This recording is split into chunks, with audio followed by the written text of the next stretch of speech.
Hello, my name is Dr. Chaudhury. I'm a consultant gastroenterologist at University Hospital of North Tees. Today I'm going to talk to you about the procedure of esophageal dilatation.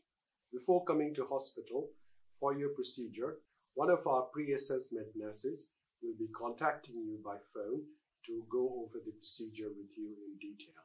You'll also receive in post a booklet explaining the procedure and a consent form for you to read. Some instances, patients may require a blood test to be carried out before the procedure, and in that case, you will receive a form so that this may be performed. So what is esophageal dilatation? Esophageal dilatation is a procedure in which narrowing in the gullet is widened. The procedure entails inserting a camera, which is a flexible tube, through the mouth into the gullet, and having identified the exact area where the narrowing is, it is stretched, that is widened, using a Buki or a balloon. Sometimes we use X-ray to guide us to the exact site. Most of the patients would have had some form of imaging before the procedure is carried out. I'm going to speak to you about the indications for which dilatation of esophagus is carried out. The indications are narrowing of the gullet due to acid reflux. The other indications are radiation damage to the gullet, inflammation of the gullet called eosinophilic esophagitis, and a condition called achalasia, which is an issue with the muscle of the esophagus. What happens on the day of the procedure? You'll have received an appointment giving you the day and the time at which you are supposed to arrive on the endoscopy unit. You're required to fast for 6 hours before the procedure, which is to eat or drink nothing. You'll arrive at the reception of the endoscopy unit. A nurse will formally admit you, will ask you questions about your health conditions and also the medications you are on. You will be given a gown to wear. A doctor will formally consent you, again going over the procedures, at which stage you may ask any questions that you may have of the doctor. You wait in the waiting area until your turn comes. Then you will be escorted to the procedure room where you will be introduced to the team. Like any procedure which is invasive, esophageal dilatation also has its risks.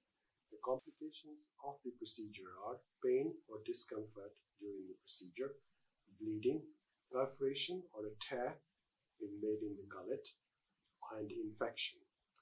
There is a very small risk that one of the complications may be potentially serious and life-threatening, and it may require admission to hospital for further treatment to be carried out. The details of all these complications are in the booklet, and in any case, should you have any questions, please feel free to ask the doctor or the nurse, who will be quite happy to explain to you. Are there any alternatives to this procedure? One option is not to do the procedure, but in that case your symptoms will not be relieved and the condition will not be addressed. In conditions of achalasia, there is a surgical option, that is if one is fit to have surgery. But in that case, we would be asking our surgical colleague to see you to explain the condition further and go over it. What happens during the procedure and afterwards? From the waiting area, you will be taken to the procedure room where you will be introduced to the team.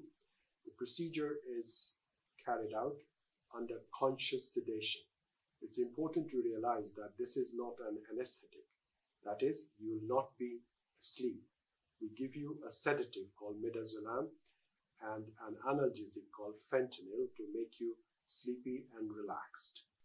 The procedure ordinarily takes about 30 minutes. Following the procedure, you will be taken to the recovery area where you will be there for a couple of hours. Following that, you will be able to eat and drink. The nurse will explain what happened during the procedure and what the follow-up arrangements are. You will also receive a copy of the report. You will also be given a telephone number to contact should you have symptoms in the days after the procedure, particularly symptoms of chest pain or difficulty in swallowing. if it is out of hours, then you are asked to go to the accident and emergency department. If you have any questions at any stage of the procedure, before or after, please feel free to ask us and we'll be happy to explain to you. One thing to remember, that in most of the conditions for which this procedure is carried out, generally it requires a repeat procedure, which we'll explain to you after the procedure.